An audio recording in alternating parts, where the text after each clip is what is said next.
Hello guys, मैं हूं नवीन और शुरू करते हैं हमारी वीडियो की तरफ। और आज हम बात करेंगे हर पर्सन के लाइफ के एक वो इवेंट और एक वो इन्वेस्टमेंट, एक ऐसी स्पेंडिंग के बारे में जो कि जैसे ही हम अर्निंग करना स्टार्ट करते हैं ना, तुरंत ही हम चाहते हैं कि वो हो जाए, कैसे भी करके हम जल्द से जल्द लेके आए। ठीक है, वो है हमारी कार या फिर हमारे लिए एक गाड़ी। ठीक है, ओबियसली घर खरीदने के बाद जो सबसे पहली चीज़ हमारे दिमाग में आती है करने की, वो होती है एक गाड़ी लेने की। तो गाड़ी लेते समय ना हम भावनाओं में बह जाते हैं, ड्रीम्स की तरफ जाने लगते हैं कि मेरी ड्रीम कार ये है, तो उसके हिसाब से हम चीज़ें करते हैं, है ना। और इस चक्कर में क्या होता है ना कि हम अपनी जो फाइनेंशियल स्टेबिलिटी है उसको कई बार खो देते हैं। इसीलिए मुझे लगा कि ये सबसे बेटर थिंग रहेगा जो कि एजुकेट करना चाहिए काफ़ी लोगों को, ताकि वो जब भी ऐसा इन्वेस्टमेंट, ऐसी स्पेंडिंग करने जा रहे हों तो एटलीस्ट उनको पता हो कि मैं अफोर्ड कर सकता हूँ कि नहीं। क्योंकि इतना तो वो समझते हैं कि अफोर्डेबल चीज़ क्या है, अफोर्डेबल चीज़ क्या नहीं है, लेकिन उनके पास एक न्यूमेरिकल एब्सोल्यूट टर्म्स नहीं होते हैं। तो मैं वही देना चाह रहा हूँ, आपको एक रूल बता देता हूँ जिससे आपको थोड़ा इजीली पता चल जाएगा कि क्या आप इस चीज़ को अफोर्ड कर सकते हैं, क्या आपकी फाइनेंशियल स्टेबिलिटी पे इससे कोई इफेक्ट आएगा या नहीं। ठीक है, तो वो रूल है 35-15। ठीक है, इसमें 3 नंबर्स हैं जो कि अलग अलग चीज़ों को सिग्निफाई करते हैं। जो पहला नंबर है वो है 30 का मतलब है 30%।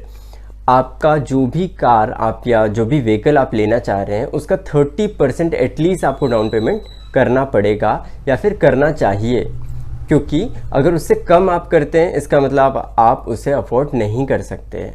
ठीक है, मतलब आप यही सोचो ना कि आप 1 करोड़ की गाड़ी लेने जा रहे हो और 10 लाख रुपए दे करके 90 लाख रुपीस आप लोन पे ले रहे हो, जिस गाड़ी से आप ज़्यादा कुछ करने नहीं वाले हो, जस्ट एक शो ऑफ, एक ऐसा इंस्ट्रूमेंट जो कि आप ए लोकेशन से दूसरी लोकेशन तक पहुंचाने का काम करेगा बस। ठीक है, वो बात अलग है कि आप शो ऑफ के लिए 1 करोड़ की गाड़ी ले रहे हो, आप 10 लाख की भी गाड़ी लेते तो सेम काम आपका होता। ठीक है, तो आपको वो चीज़ चेक करनी पड़ेगी। ठीक है, तो आपको अगर चेक करना है तो सबसे पहली चीज़ 30% रूल से आप ये चेक कीजिए क्या आप उसका 30% डाउन पेमेंट पे कर सकते हैं या नहीं। अगर पे कर सकते हैं तब हम नेक्स्ट रूल की तरफ बढ़ेंगे, नेक्स्ट पॉइंट की तरफ बढ़ेंगे जो कि है 5 ईयर्स। 5 है ना, तो 5 ईयर्स सिग्निफाई करता है ये। 5 ईयर्स यानी ये जो लोन आप करवाने वाले हैं बाकी के 70% का, वो 5 ईयर्स से ज़्यादा एक्सटेंड नहीं होना चाहिए। 5 ईयर्स का क्यों ही रखा गया है इसको?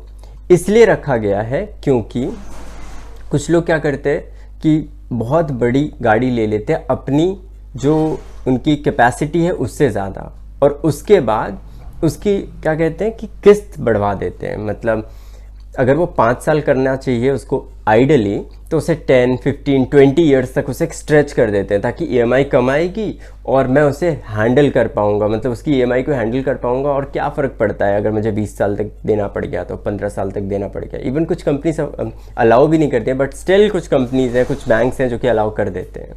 ठीक है, तो उस चक्कर में आप क्या कर देते हो, आप अपने कार की कॉस्ट से ज़्यादा उसे पे कर देते हो, उसका इंटरेस्ट ही इतना पे कर देते हो, आप कम से कम डबल ट्रिपल के अराउंड पहुंच जाती है कॉस्ट उसकी, जो कि बिल्कुल गलत है। इसीलिए 30% डाउन पेमेंट होना चाहिए और 5 ईयर्स का प्लान, 5 ईयर्स के प्लान से ऊपर आपको एक्सटेंड नहीं करना है। ठीक है, इसके अलावा जो 3rd नंबर है जो कि है 15 का मतलब है कि आप जो है 15% of your monthly income he EMI भरेंगे। ठीक है, मंथली इनकम आपकी सपोज 1 लाख रुपीज़ है तो उसका 15% यानी 15,000 से ऊपर की ईएमआई आपको नहीं भरनी चाहिए, आइडियली नहीं भरनी चाहिए। क्योंकि इससे ऊपर अगर आप जाते हो तो इसका मतलब कहीं ना कहीं आपको चीज़ें स्ट्रेच होती ही नज़र आएंगी, कुछ चीज़ों में आपको कमी करनी पड़ेगी। ठीक है, तो 15% एक रूल है जिसके तहत अगर आप चलते हो तो काफ़ी चीज़ों को आप हैंडल कर सकते हो, आपकी फाइनेंसेस को आप इजीली हैंडल करते हुए एक गाड़ी ला सकते हो घर पे। ठीक है, इसीलिए इन 3 चीज़ों को ध्यान रखिए जब भी आप गाड़ी लेने जा रहे हो, तो उस चीज़ को ध्यान दीजिए और आगे बढ़िए। ठीक है, इसके अलावा जब आप गाड़ी ले रहे हो तो कोशिश करिए कि थोड़ा प्रैक्टिकल रहो, क्योंकि काफ़ी लोग जो है ड्रीम के चक्कर में ना अपने औकात से या अपनी कैपेसिटी से ज़्यादा ले लेते हैं, जो कि हमें ज़रूरत नहीं है। कुछ टाइम बाद आपको पता चलेगा कि गाड़ी का बस एक ही काम है, एक लोकेशन से दूसरे लोकेशन तक पहुंचाना, ठीक है। और उस टाइम जो है आप शो ऑफ की चीज़ को आपको लगेगा कि हाँ मुझे मेहनत अपने प्रॉफिट, अपनी वेल्दी होने पे ध्यान देना चाहिए था, ना कि रिच दिखने पे, है ना। तो वेल्दी होने पे फोकस कीजिए। इन सब चीज़ों को आप एज ए इंस्ट्रूमेंट यूज़ करिए अपने लिए, ठीक है। अगर स्टिल कोई क्वेश्चंस हैं आपके पास तो मुझे आप पूछ सकते हैं, कमेंट डाउन कर सकते हैं। Okay, so thank you so much.